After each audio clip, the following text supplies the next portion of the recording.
लग्नानंतर मुलींना बऱ्याच वेळेला हे शब्द ऐकायला मिळतात की घरातली 4 कामं केली म्हणून तू काय स्वतःला नोकरानी समजायला लागलीस का? का तोंड फुगवून बसलीस?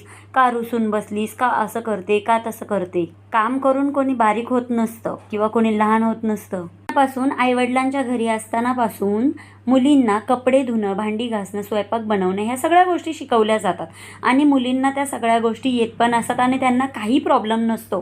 कामाशी मुलींना काहीच प्रॉब्लेम नसतो. मुलींना प्रॉब्लेम असतो तो फक्त सासरी, म्हणजे लग्न झाल्यानंतर ज्यावेळेला मुली सासरी जातात त्या सासरच्या मंडळींची, घरातल्यांची सगळी कामं त्या एकदम व्यवस्थितपणे पार पाडत असतात.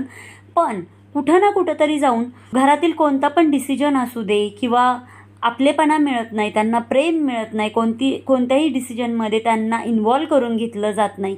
त्यावेळेला त्या मुलींच्या मनामध्ये ही भावना येते की ह्या घरामध्ये मी फक्त काम करणारी किंवा मोलकरीणच आहे का? ह्याच्या व्यतिरिक्त मी ह्या घरामध्ये काहीच नाही आहे का? ज्या वेळेला त्या मुलीला घरामध्ये आपलेपणा मिळत नाही, प्रेम मिळत नाही किंवा कोणत्याच गोष्टीमध्ये किंवा कोणत्याच डिसिजनमध्ये ज्या वेळेला तिला इन्व्हॉल्व करून घेतलं जात नाही, त्यावेळेला त्या मुली अशाच विचार करणार ना आणि मग परत उभे राहतात बोलणारी तोंडं. ही तोंड फुगवूनच बसते, ही सासू-सासऱ्यांशी बोलतच नाही, ही नवऱ्याशी नीट वागतच नाही, असंच झालं तसंच करते.